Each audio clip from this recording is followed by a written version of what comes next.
All right, let's get into it. Live from the wasteland out here. Here's Five-O-Pod. And what's the question today? Should illegal immigrants be eligible for welfare benefits? And I'm going to go over my thoughts on this because anybody with half a brain in their head knows the answer. Yeah, where am I going with this? This is Freedom Phil. Like, subscribe. Let's get into it. And hey, always turn up the video speed. And why do I say that? Because, hey, man, watch videos faster. You should be watching this if it uploads at 1.75. And, yeah, like, subscribe. Let's get into it. So I was scrolling, and somebody threw that question up there. And the answer seems pretty obvious. I want to go over some things that I think if you go through the course of time, you can actually see how mutilated and distorted the fact that that law is used in the way it is these days.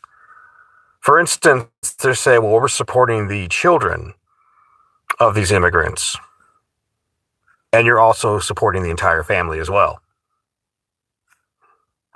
The idea that these children, these anchor babies, are American citizens, in my opinion, is a farce. I mean, there has to be a cutoff line at some point and just admit that what was intended for the survivors of slavery, for the children of enslaved people in America, is not what this is now.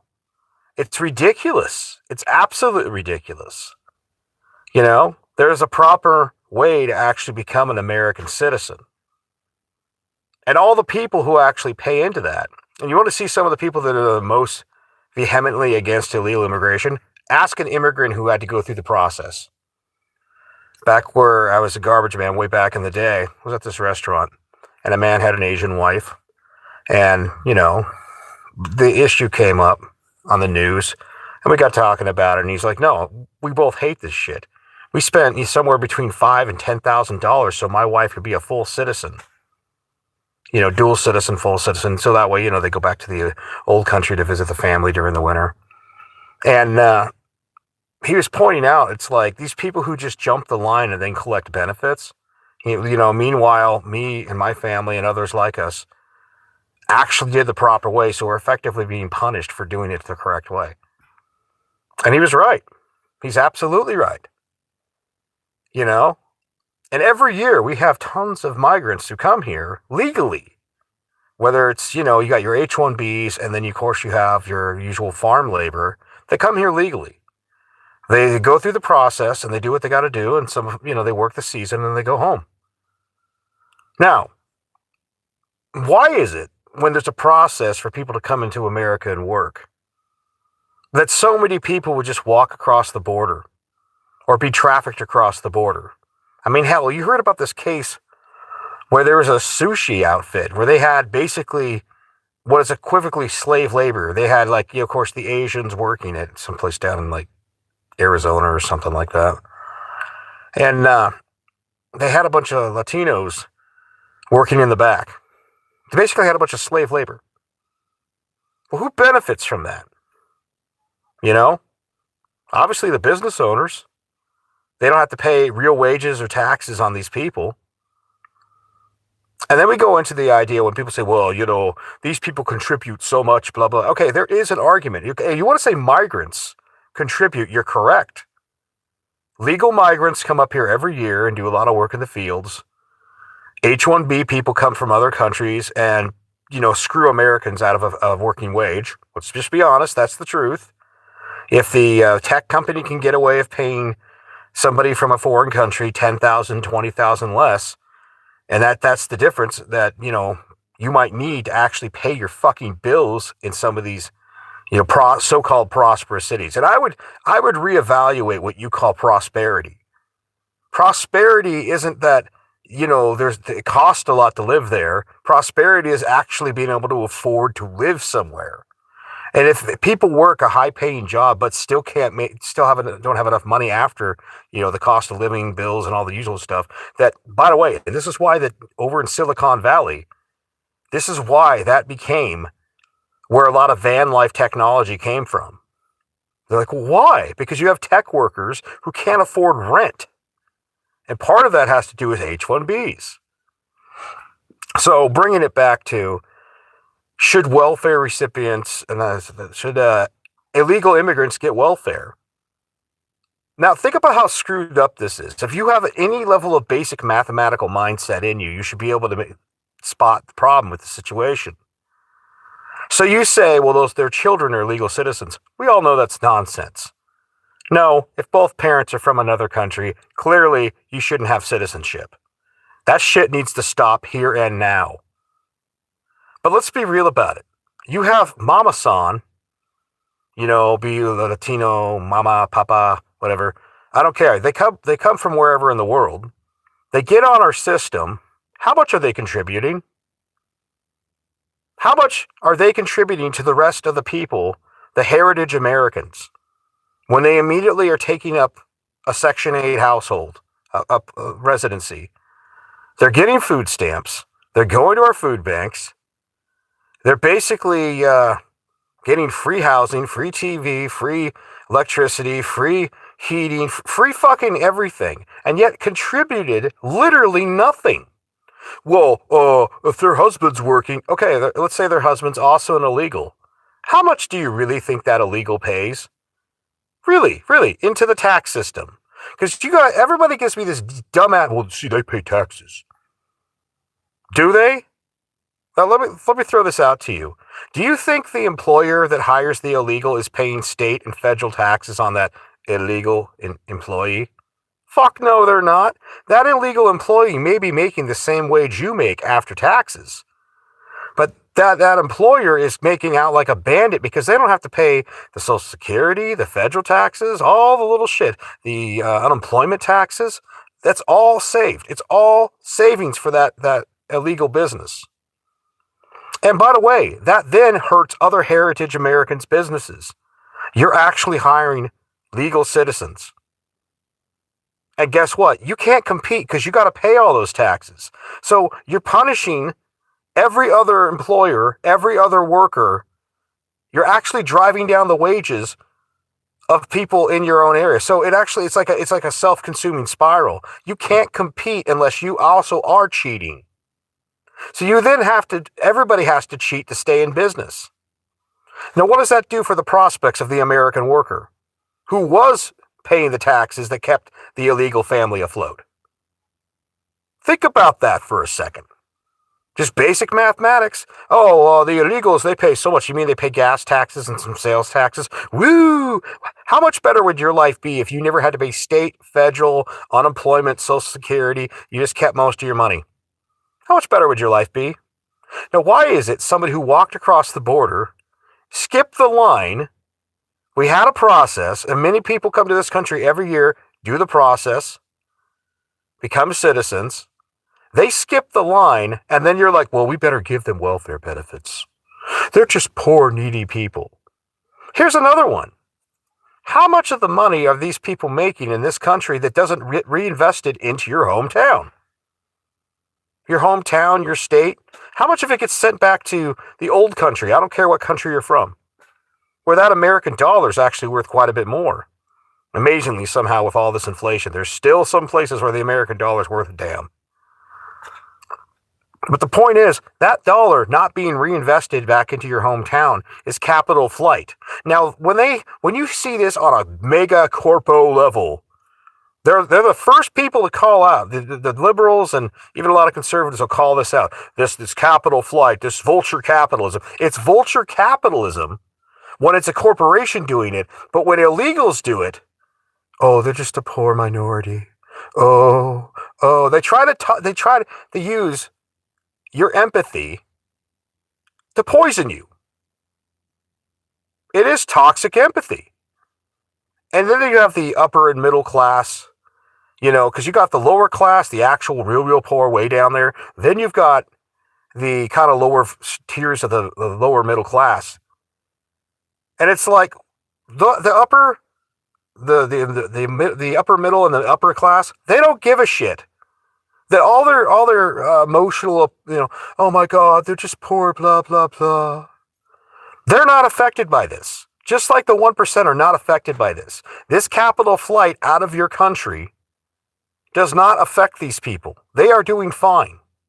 But that lower income individual that might have worked a job at a fair wage, if there wasn't illegal labor cutting his wages every day, not to mention the housing that costs more because there's a bunch of motherfuckers who just showed up yesterday who jumped the border. Yeah, I know this shit pisses a lot of you off. But yeah, it does cost more when there's a bunch of rentals being taken up by a bunch of people that ain't supposed to be here. That it does raise the cost of rent. So what happens when you start kicking some of them out? Surprise! There's a few more rentals open in your neighborhood. That lowers the cost of rent. Actually make it a little more affordable. We come back to the example of Silicon Valley. What happens when there's less H-1Bs around doing these jobs? Well, if the only people you can choose from are actual American citizens, then you have to pay them a real wage, or they won't work. When these H-1Bs aren't taking up space in housing and whatnot, and by the way, don't get me wrong, I get the idea of an H-1B for someone who's like a super genius, someone that's going to really do something, but someone who's just going to be some tech worker that we have tons of Americans that can do it. A truck driver. There's another great example. I drove truck for years. Made really good money doing it. I was a minimalist. That's part of the reason I could do so well. When you have a whole industry, we have a bunch of Americans that we're not even inspired. We don't make it easy for Americans to become truckers. We put like anywhere from $5,000 or more schooling fee, what used to cost less than $300 when I first got my CDL. We put this giant barrier to entry, and a lot of guys are like, okay, so let me see if I got this straight. You want me to pay $5,000 or basically be this company's toady for a year. So I'm basically stuck working as an indentured servant to somebody. Yeah, I make some money, but I got to pay off this much per check for a year. And I'm living on No Pussy Island because I'm driving a truck OTR. Wow, you're going to really attract a lot of people. But maybe if that barrier to entry was dirt cheap, we would get Americans into this industry. Maybe if they were showing, hey man, if you do this and live this way and do that. Maybe if they weren't onerously, taxed, cost of living, everything, maybe we would have Americans joining up in these trades, these industries. Instead, when the industry and the trucking industry particularly needed more drivers, you watch as the government, a lot of blue states, by the way, completely fucking dropped the standards. Oh, shit. So you're saying when the industry really needed people, instead of training Americans that could have brought home a family wage to their wife and kids, making it affordable for Americans to do it, you just lowered the standards for people that got trained in some other fucking country, then come over here and they can't even read. They can't read. They could barely speak English, if they can at all. They get out their translator apps. And if you think that's some sort of phobia, racist, you're the problem. I'm merely stating a fact of what is. You got people who don't understand the road signs and a grade going down a mountain. And they don't know how to use their Jake brakes. And when that truck cuts loose because the brakes are burning up, a lot of dead people. Now, you're going to sit there and tell me that I should feel like I'm obligated, or you for that matter, obligated to pay for the housing, the food stamps, the friggin' electric bill, the water bill. Like, I got to pay $130 a month for a house up north that I'm not even living in right now because I have to have the water contract in the city. That's the way it works. You either pay a minimum fee per month or you pay, basically 5,000 times 2 for, the plumbing and the sewer to be hooked back up. I've got to pay real ass wages, real money out of my pocket, just like the rest of you that are Americans, to live in this country. And someone who jumps the border gets it for free? At my expense? Your expense? No, fuck this shit. No. I'm pretty sick and tired of a lot of Americans on the dole.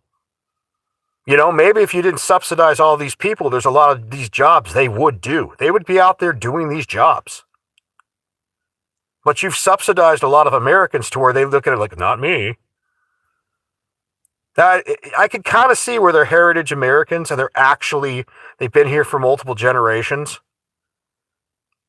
But someone who just literally broke the rules. Like if I commit a crime, I can get arrested.